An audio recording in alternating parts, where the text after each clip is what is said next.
This is a really serious matter, and it's affecting everyone everywhere.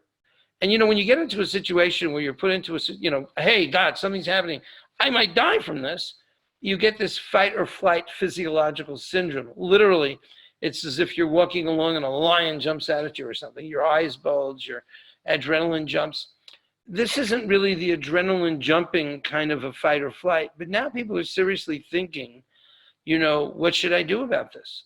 And this extends to the business too. Eventually, we'll talk about that. What do I do? And how do I manage this? Now, it's really important to recognize that health is more important than wealth. And so there's no question about employees saying, I don't want to work in the office. They're not going to work in the office. At Rappaport, we've closed almost all of our offices. And, there's no issue about people, employees themselves are looking at what's happening and they're saying to themselves, I am not really caring about the job right now. What I'm caring about is not getting sick. And that's really important. So we should understand that everyone is thinking this way, not just people in the diamond or jewelry business, not just our families, but it's a pandemic. Everybody's got that same value question. What should we do? How should we deal with ourselves over here? And so now we realize that there's something much more important than your job. There's something much more important than your business. And that's very, very subconsciously powerful. Now, you can't give Corona. I want to talk about prevention for a minute, since we do have, however many hundreds of people on the line. First of all, sometimes you're washing your hands and stuff, and it's important so you don't touch your face, but you can't give Corona to yourself. So what's really going on here is we're dealing with a situation where you sort of have to relate to your environment. You can only give it to others or get it from others. I'm misspelling over there. Oh, sorry, let me go back up. It's from others. You can't, so what's going on is, I have a sickness, say God forbid, I don't have with this, but say I have a sickness. You go to bed, it's your problem. This isn't your problem. This is everybody's problem, because you won't even know that you're sick, and you'll go out there and you'll shake someone's hand and he'll touch his face and he'll get sick and maybe die. So, you really got to be careful here, because you are in a societal sickness. It's not an individual sickness. So the only solution here is really isolation and what they call the 6 foot or 2 meter rule. Keep 2 meters away from everybody. That's kind of weird psychologically too, because people like to sometimes hug people, be with people, even members of your own family. They're saying you should keep 6 feet away. Maybe people think it's a joke. But in fact, it's the only way to really stop the virus from going on and staying home like I am. So number one is I'm protecting myself from not getting it, but maybe even more importantly, I'm not giving it to other people. So now this isolation stuff works in you subconsciously. So people are getting weird. They're thinking, not getting weird, but they're thinking differently than they used to think. It's like a fundamental earthquake of change in your personality. So what's happening with this coronavirus, it's not just another thing. It's a fundamental thing that's affecting how people think about themselves and society and the world. And they're also finding out that they're isolated now. They're home. They're home with their family. Some people love that. And a lot of people say, oh my God, I never do. I can't live like this with my husband or wife or whatever. I want to also explain the concept of flattening the curve. If everybody gets sick very fast, there's not enough ventilators. There's not enough medical resources to take care of people, so people will die. And so what they're trying to do with some of this isolation stuff, they're trying to abate, slow down the distribution of the disease. So less people get it. They know that a lot of people are going to get it eventually, but less people get it at once, so they can beef up the hospitals, get more beds, get more ventilators, get more medicines, get more tests. And that's kind of flattening the curve so medical help can catch up. So, I think everybody's pretty much closing their offices that I know. Maybe, I think all Rappaport offices, Hong Kong, Mumbai, Surat, Tel Aviv, Jerusalem, wherever, Dubai, everything's closed. Maybe we have a kind of a skeletal staff in some offices who are keeping the rule. But I really encourage everybody, you really have to take care of yourself. I see there's some hands raised. I'm going to be going a little bit more, and then we'll maybe take some hand raising at the end as well, because I really want to cover the ground, and then we'll take some questions later. So isolation and social distancing it's changing how people think about each other, and of course, jewelry and diamonds. So, in the background, I know I'm not here to talk about coronavirus only. I'm here to talk about how it impacts the jewelry industry. You got to understand, subconsciously, people are starting to think differently about relationships as they spend more time at home and as they isolate themselves from society around them. You might see people getting married more or having relationships and making commitments because they realize being home alone in isolation, it's not such a great thing. So maybe now it's time to really, get closer to your girlfriend or boyfriend or whatever.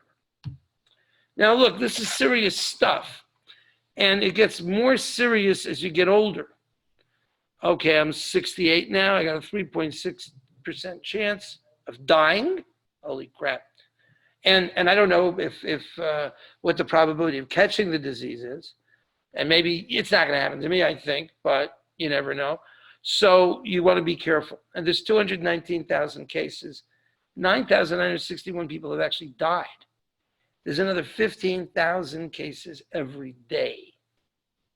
It's just the beginning of this thing. Interesting that young people say up to 50, not really, maybe more people get into car accidents.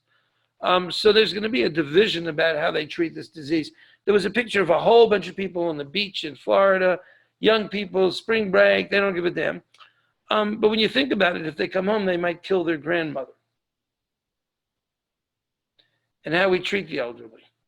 And that'd be kind of crazy. You're young, millennial, came home, said hello, gave my mother grandmother a kiss on the cheek, or my mother, and then she kissed the grandmother, and the grandmother actually has a 49.8% chance of dying. And this is death. This isn't like, a little problem, this is like the last stop. So we really need to be careful here, and we need to recognize that coronavirus is going to change social values. And it might create some kind of a, difference between young people and old people, the boomers are finally getting theirs.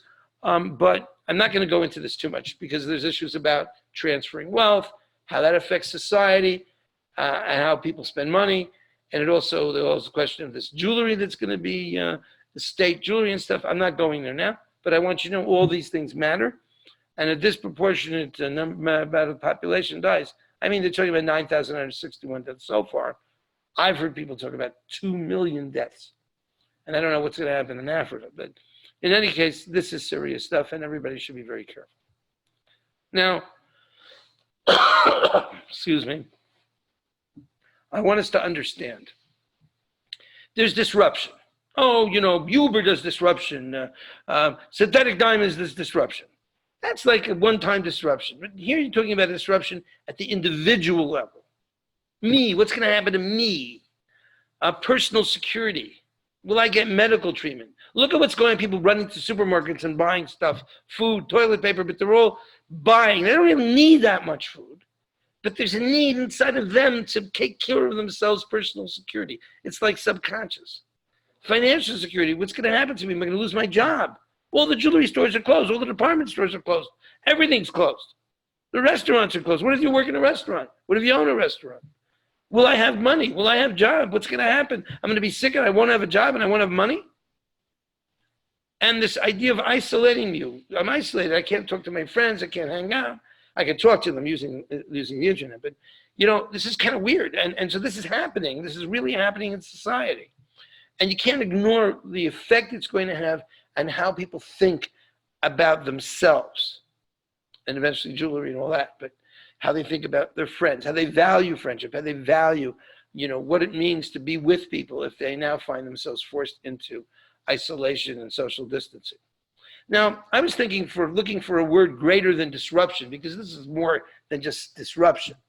And so I brought it out and I said, we'll talk about individuals as disruption, but we're going to talk about some concept called creative destruction. I mean, that's something that came out of Sumter. It's an interesting concept. I'm not going to go into the whole economics of it, but it's a new global value system. The first thing is it affects everybody. So if something happened, it affected only people who take taxis on Uber. Okay, but this is not well beyond that. This is everybody everywhere going through those personal security, financial security, social security feelings. So there's stuff coming from the bottom It's not like only because it came from on top, there's a new software, there's a new thing. No, no, no.